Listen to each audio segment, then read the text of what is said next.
এবার আরেকটি জায়গা আপনাদেরকে নিয়ে যাচ্ছি, সেই গোপালবাড়ির ঐতিহ্যবাহী চিংড়ি মেলা। কি সুন্দর দেখেন চিংড়ি মেলা, এখানে জমকালো সব অনুষ্ঠান হচ্ছে।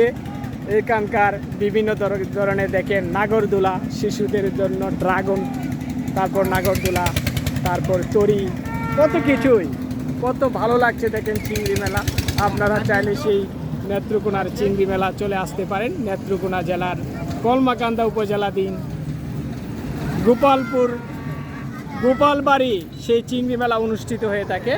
এই যে চিংড়ি মেলার দৃশ্য আপনারা মন ভরে দেখেন দর্শক, খুব আনন্দ লাগবে আপনাদের, খুব ভালো লাগবে। এই যে চিংড়ি মেলার দৃশ্য দেখেন, আপনারা চাইলে সেই চিংড়ি মেলা আসতে পারেন, আপনারা মন ভরে দেখতে পারেন।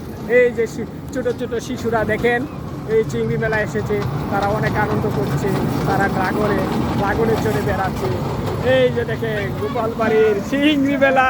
এবার দর্শক আপনাদেরকে নিয়ে এসেছি সেই গোপালবাড়ির ঐতিহ্যবাহী চিংড়ি মেলা।